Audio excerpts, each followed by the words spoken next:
What's up, Fromville? Episode 6 just dropped, and you know we have to talk about it. I need an outlet, so I will start covering these videos from this point forth to the season finale. And if you have not seen episode 6 yet, it's okay. Save this video and come back when you've seen it.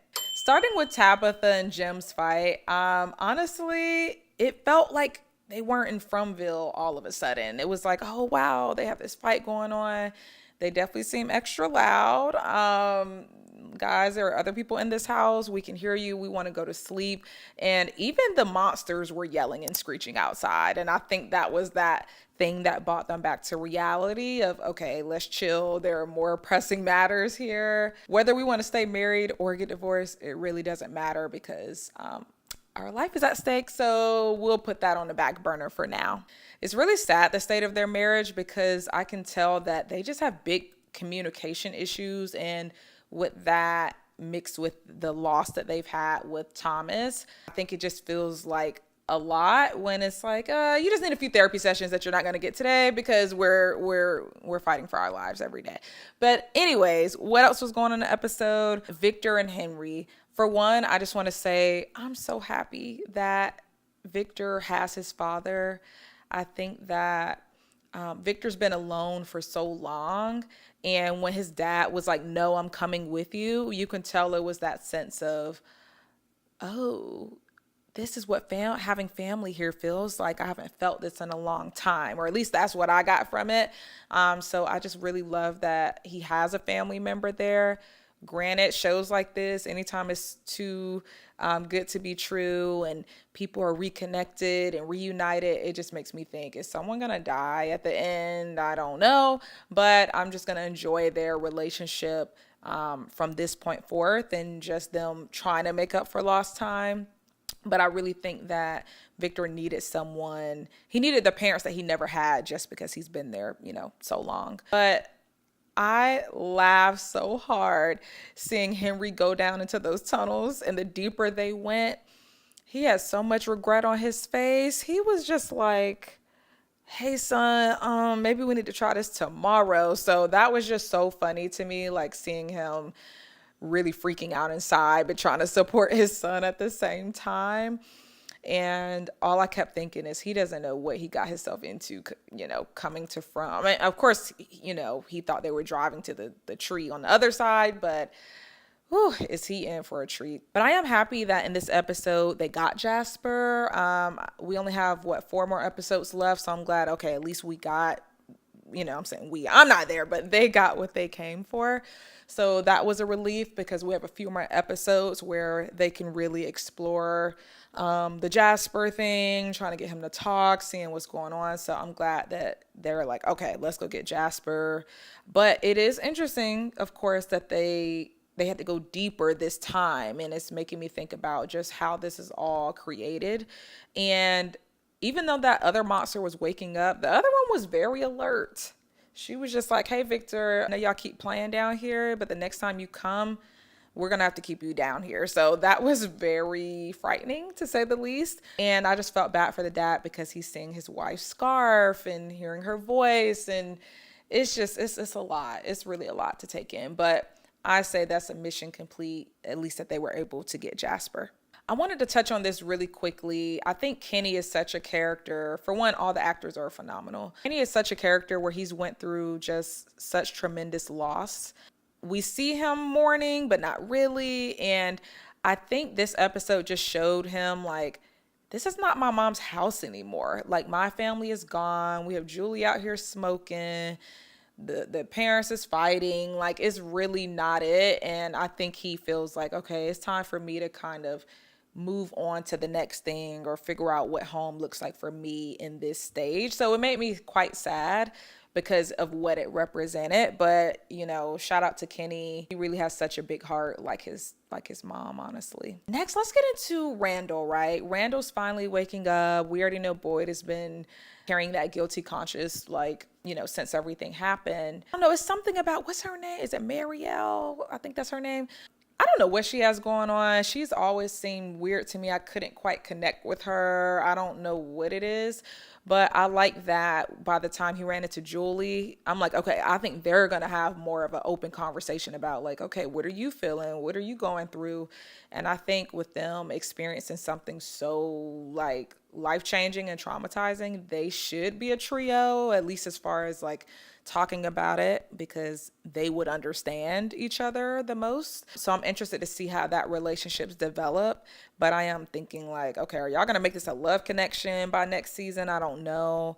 I think he has such a hard persona and character, and Julie just seems kind of like she just has a lot going on her own self. But I wouldn't be surprised if they took it there. But I'm just more so interested in them just really sharing their experiences so we can really get to some kind of just get more insight on what exactly they're experiencing. Like with him, we know he's seen like the cicadas and all that kind of stuff. With her, we know the screaming, but maybe there are some other things they haven't really shared, but we would see that more once they start having conversations, especially because we always complain that these characters don't talk to each other. So I'm happy with any conversations that are going to be happening. So happy about that. I knew with the last episode, I knew that something was going to happen with the Polaroids. I didn't expect it to be a jump scare and, something right in the moment. I've seen a lot of videos where people were complaining and like, oh, what was the point of that scene? But I don't think anything is by accident on the show at all.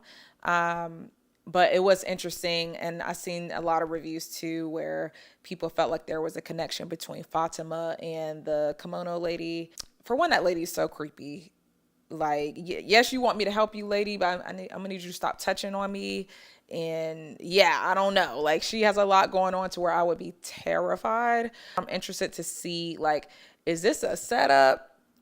Is this giving Music Box part 2? Because, when Boyd was down there and trying to help that man off the chains and he transferred the worms to him, and it just unlocked this darkness, this new mission that they had to figure out beside their night to night routine of, the monsters.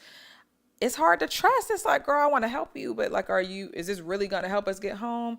Or is this kind of like how Sarah was hearing voices and things, for her to do things to help them get home? So it's hard to trust at this point. It is quite scary, but yeah, I'm interested to see how that continues to unfold. But I do think that Elgin will always have some kind of important role in the show, just because when he came into the show, he already was having dreams. And it feels like with anyone that has had like any kind of visions, dreams, things like that, like they are chosen ones to some degree to, just be a big piece of the puzzle, I think. Jade is definitely one of my favorite characters. And I think that out of everyone, of course you have like Tabitha and things like people like that, but Jade is always on job. Jade is always writing the notes. He's trying to see what's up. Like, when everyone else is sleeping, his brain is still going, and you have to appreciate a character like that.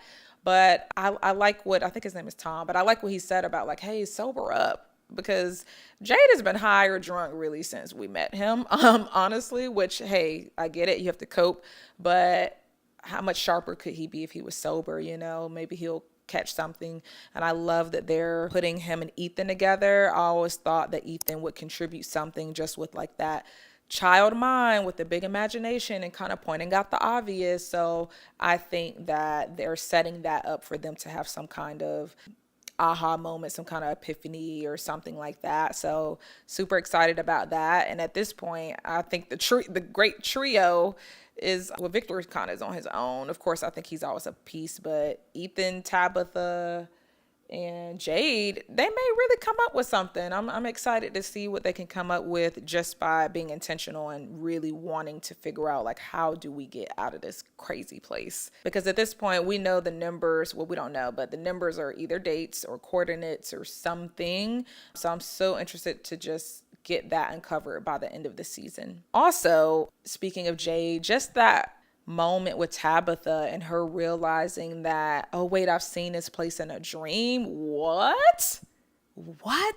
Oh my gosh, like the episode was cool, but that moment and the end part with Fatima, that was like, okay, wait a minute. Wait a minute. Okay.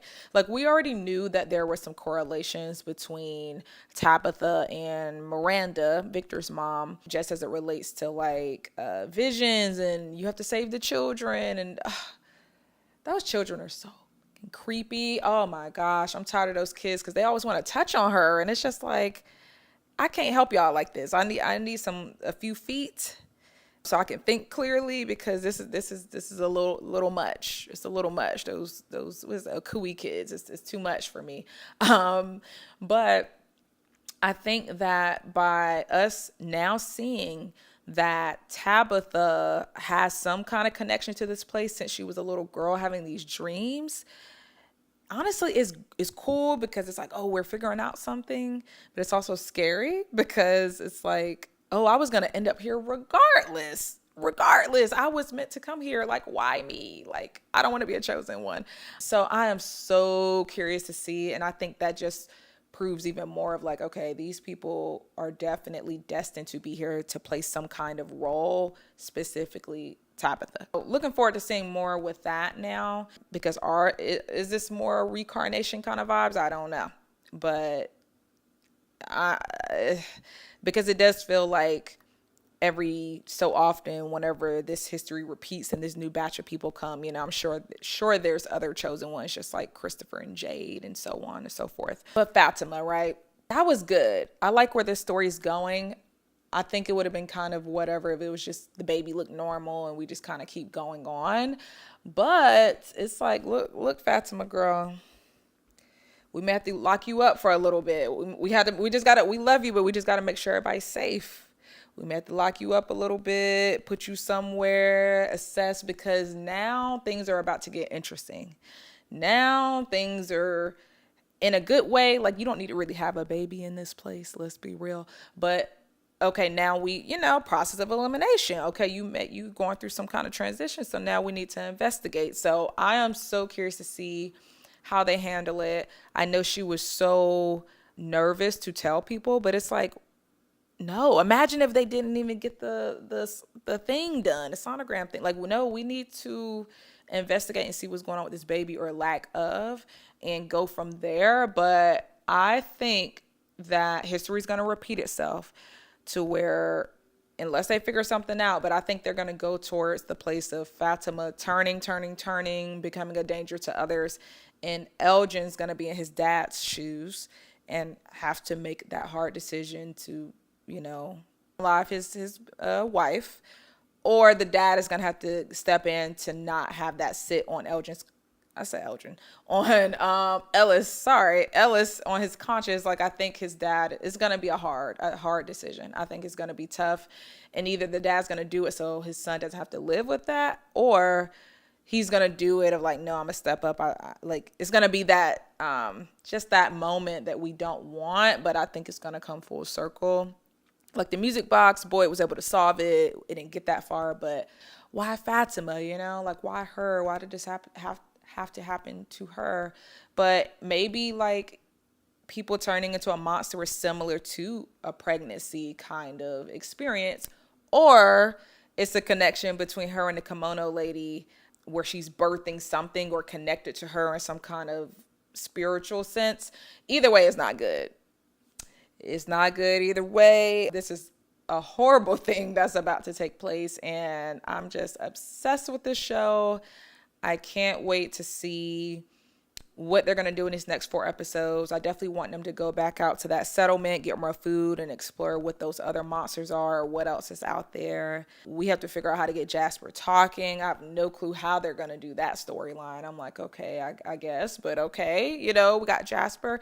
And why were the monsters so okay with giving Jasper up? Like, it's almost like it was set up like a tea party, and Jasper was like, hey, he kind of propped up, and it's just like, okay, is this a setup or is this, I don't know. I'm so curious about that for sure. I want to know your thoughts. Like, what did you think of the episode? How would you rate the episode? And I want to know your theories. I think that's the most fun part about watching the show with other fans, is that we're all just brains are on 7 days a week into that next episode of like, okay, what's up? So let me know what your thoughts are in the comments, and I'll catch you all in the next video. All right, bye.